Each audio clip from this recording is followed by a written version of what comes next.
Sveti Serafim Rose. Pravoslavno shvatanje sveta.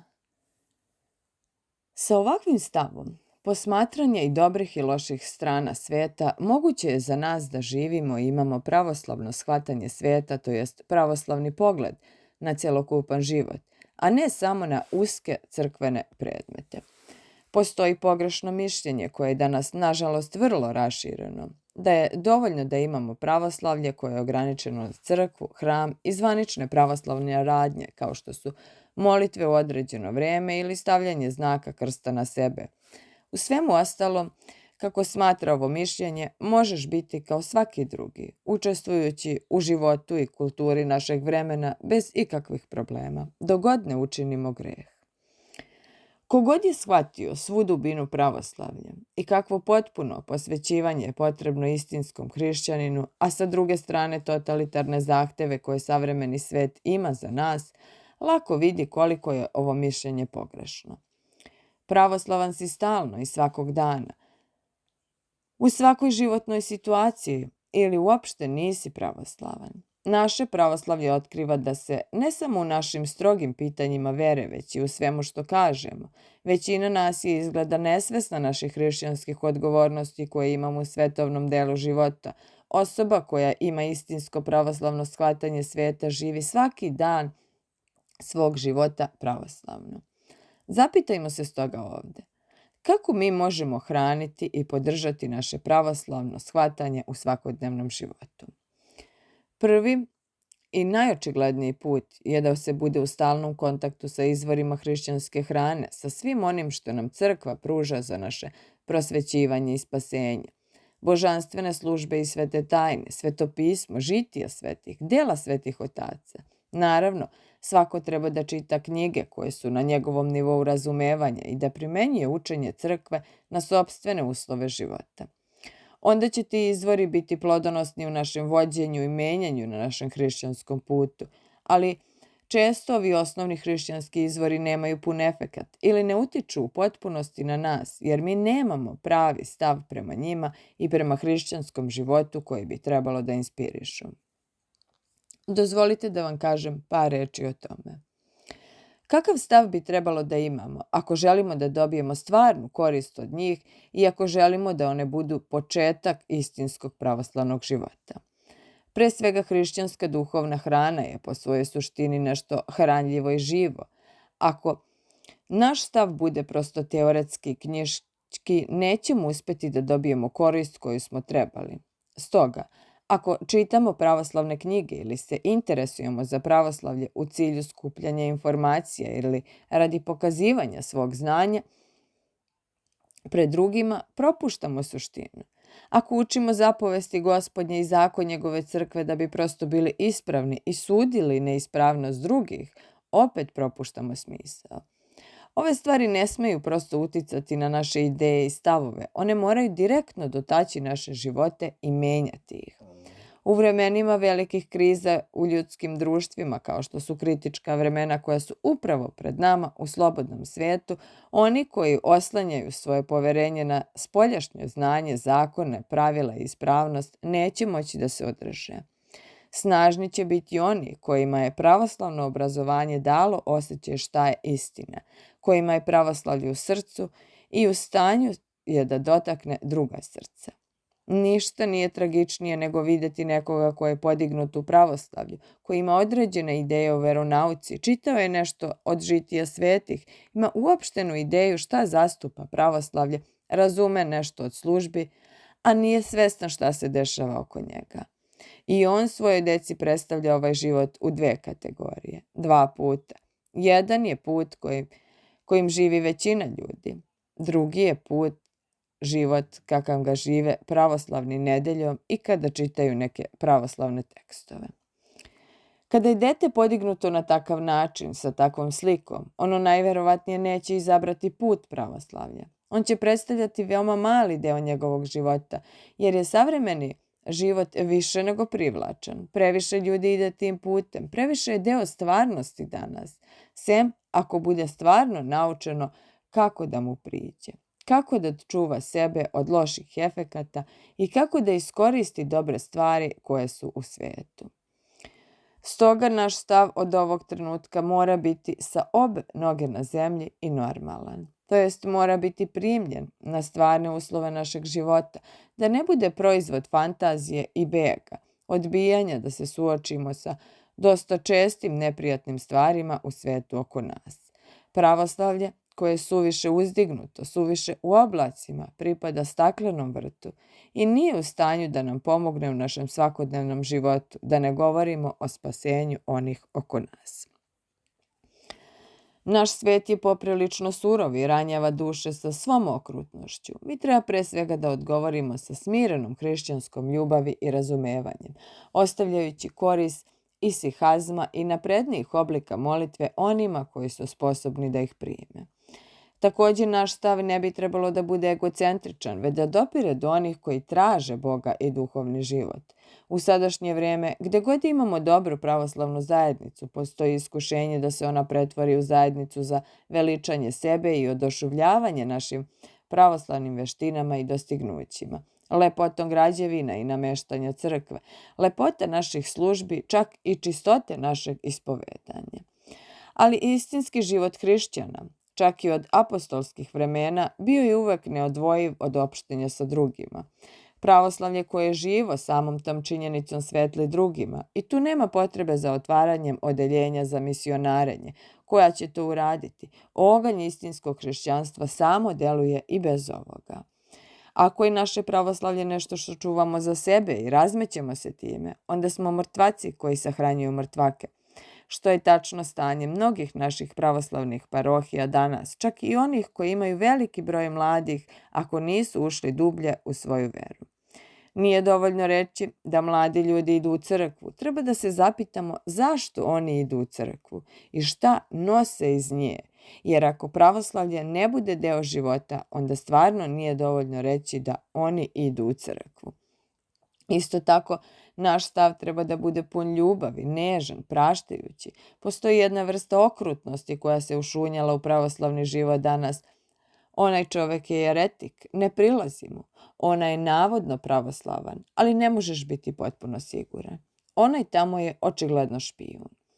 Niko ne negira da je crkva danas okružena neprijateljima ili da postoje neki koji nas sprečavaju i koče da unapredimo našu veru i smelost, ali to je put koji ide čak od vremena apostola. Hrišćanski život je uvek bio izvesna vrsta rizika u svom praktičnom delu života. Čak i kada ponekad imamo koristi, moramo da pokažemo oprez u ovom pogledu, ipak ne možemo odustati od osnovnog stava ljubavi i poverenja, bez kojih gubimo samu osnovu naših hrišćanskog života. Svet koji nema Hrista samim tim mora biti nepoverljiv i hladan, ali hrišćani naprotiv moraju biti puni ljubavi i otvoreni, inače gube so Hristovu, bez koje postajemo kao svet, dobar samo da se izbaci napolje i bude izgažen. Malo skromnosti i sagledavanja sopstvenih nemoći može nam pomoći da budemo velikodušniji i spremniji da praštamo greške drugih. Mi volimo da osuđujemo druge za njihovo čudno ponašanje i zovemo ih šeprtlje ili ludi preobraćenici. Istina je treba da se čuvamo stvari neuravnoteženih ljudi koji nam mogu naneti veliku štetu u crkvi, ali koji istinski pravoslavni hrišćanin danas nije malo lud. Ne uklapamo se u puteve sveta. Ako se uklapamo u današnjem svetu, onda mi nismo istinski hrišćani. Pravi hrišćanin danas ne može u svetu biti kao u svojoj kući. On ne može, a da ne osjeća sebe i bude posmatran od drugih kao malo lud. Samo ako pokušaš da očuvaš ideal hrišćanstva koje nije od ovog sveta ili da se krstiš kao odrastao čovek ili da se moliš ozbiljno, dovoljno je da te strpaju u ludnicu, u SSSR-u, ali i u drugim zemljama. A ove zemlje krče put koji će pratiti ostatak sveta. Stoga ne plašimo se da budemo smatrani kao malo ludi od strane sveta. Nastavimo da vežbamo hrišćansko praštanje i ljubav koju svet nikada ne može shvatiti, ali koju treba i čak za kojom žudi u svojim srcima. Konačni naš hrišćanski stav mora biti, da se bolje izrazim, nazvao bih ga nevinim. Danas svet visoko ceni veštinu, mudrost sveta, profesionalnost. Pravoslavlje ne ceni ove kvalitete, oni ubijaju hrišćansku dušu, ali i dalje se ti kvaliteti stalno prikradaju u crkvu i u naše živote. Koliko puta neko često čuje entuzijaziste, preobraćenike, naročito kako iznose želje da idu u velike centre pravoslavlja, crkve i manastire, gde se ponekad skupi na hiljade vernih, gde svi razgovaraju o stvarima crkve, gde niko ne može osetiti koliko je pravoslavlje bitno pre svega. Pravoslavlje je mala kap u kofi kada gledaš na celo društvo, ali u velikim crkvama i manastirima ima toliko mnogo ljudi da ti onda izgleda da je to važna stvar. I koliko neko često puta vidite iste ljude u žalosnom stanju, nakon ispunjenja svoje želje, pri povratku iz velikih centara pravoslavlja, kisele i nezadovoljne, pune svetskih crkvenih tračeva i kritika, zabrinutih oko svoje ispravnosti i prikladnosti i svetskih mudrosti za crkvenu politiku. U jednoj rečju, izgubili su svoju nevinost i nesvetovnost, budući zavedeni u divljenju prema svetskoj strani života crkve. U različitim oblicima ovo iskušenje napada sve nas i mi se moramo boriti, ne dopuštajući sebi da precenimo spoljašnjost crkve, već da se uvek vraćamo na jedino što je potrebno. Hristos i spasenje naših duša iz ovog izopačenog roda. Ne treba da ignorišemo ono što se dešava u svetu i u crkvi. Pre svega moramo znati zbog nas samih, ali naše znanje mora biti praktično, jednostavno, jednoumno, nikako vešto ili svetsko. Očigledno je da svakom pravoslavnom hrišćaninu koji je svestan šta se oko njega dešava danas, da se svet bliži samom kraju. Znaci vremena su toliko očigledni da neko može reći da se svet urušava, stropštava ka svom kraju. Koji su neki od tih znakova? Nenormalnost sveta. Nikada se pre takve izopačene i neprirodne manifestacije nisu prihvatale za normalne, kao u našim danima. Samo pogledaju svet oko sebe. Šta je u novinama? Kakvi se filmovi prikazuju? Šta se pušta na TV-u? Šta je to što ljudi smatraju interesantnim i zabavnim? Čemu se smeju? To je totalno suludo. To su ljudi koji namerno promovišu sve to. Naravno, zbog sopstvene finansijske koristi, jer je to moda, jer postoji izopačena žudnja za ovom vrstom stvari. Ratovi i glasine o ratovima, svaki hladniji i suroviji nego prethodni, sve ovo pod senkom nezamislivog, sveobuhvatnog nuklearnog rata koji može početi jednim pritiskom na dugme. Široko rasprostranjene prirodne katastrofe, zemljotresi i vulkani. Najnovije se formira nedaleko od Josemitskog parka u centralnoj Kaliforniji, koji već menjaju svetske klimatske obrazce. Povećana centralizacija informacija i moći pod pojedince, predstavljena naročito u ogromnom novom kompjuteru u Luksemburgu, koji ima kapacitet da čuva informacije o svakom živog čoveku. Njegov kodirani broj je 666, a nadimak mu je zver, dat od onih koji rade na njemu, da olakšaju rad ovih kompjutera.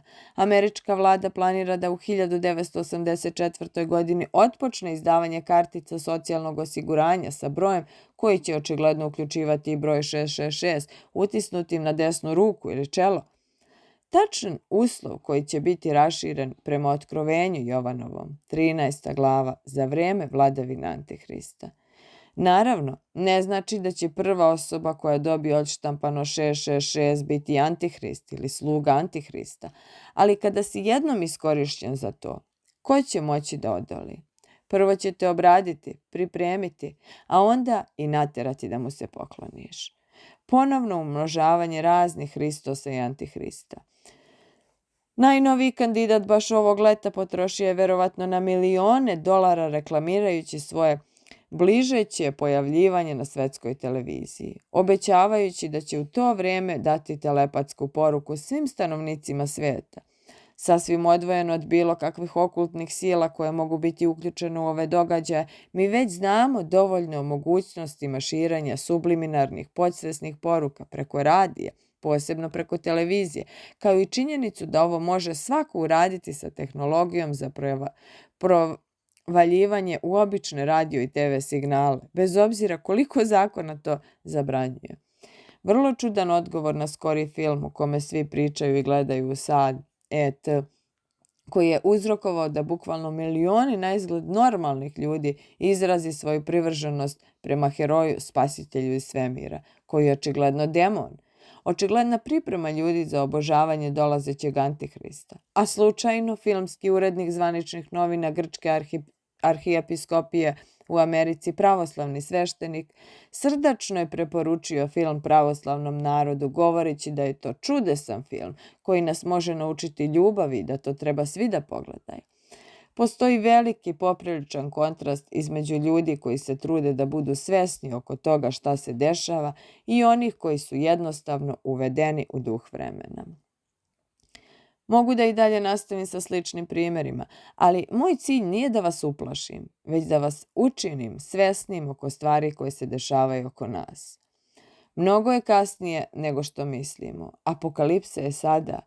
I kako je tragično da se vide hrišćani, pre svega mladi i pravoslavni ljudi sa ovom nezamislivom tragedijom koja visi nad njihovim glavama, koji misle da mogu da nastavljaju takozvani normalan život u ovim strašnim vremenima, učestvujući u potpunosti u hirostima ove ludosti.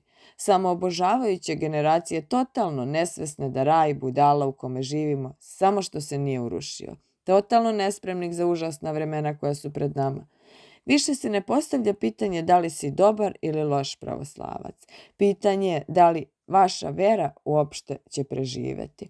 Kod mnogih neće. Dolazeći Antihrist bit će previše privlačan. Previše u stvarima svijeta za kojima žudimo. Za najveći deo ljudi bez znanja i svjesnosti da su izgubili hrišćanstvo tako što su mu se poklonili. Ipak, Hristov poziv dolazi do nas.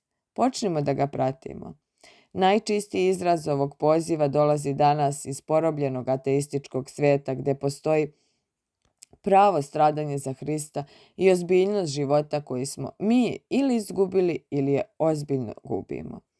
Jedan pravoslavni sveštenik, otac George Calciu, je blizu smrti u komunističkom zatvoru jer se usudio da pozove mlade učenike i studente da otkažu slepu poslušnost duhu vremena i da priđu da služe Hristu. Nakon govora o ispraznosti ateizma, on govori mladim ljudima današnjice. Zovem vas na mnogo viši uzlet, na totalno odvajanje, na delo hrabrosti koje prkosi razumu. Zovem vas ka Bogu, ka onome koji prevazilazi svijet, tako da možete poznati beskonačni raj duhovnih radosti, nebesa koja sada opipavate iz vašeg ličnog pakla, koja tražite čak i u stanju vašeg nepromišljenog revolta.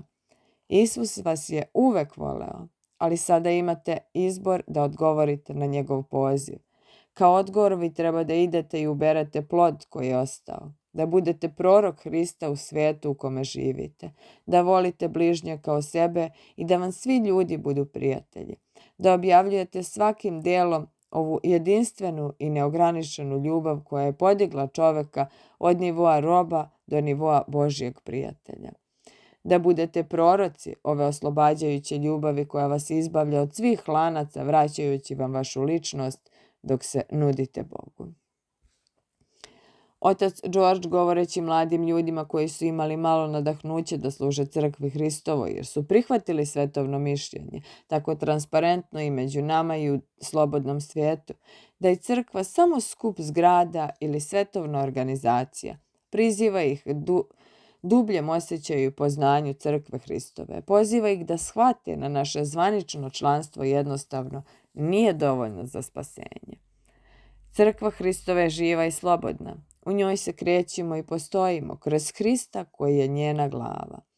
U njemu imamo potpunu slobodu. U crkvi učimo, saznajemo istinu i istina će nas osloboditi.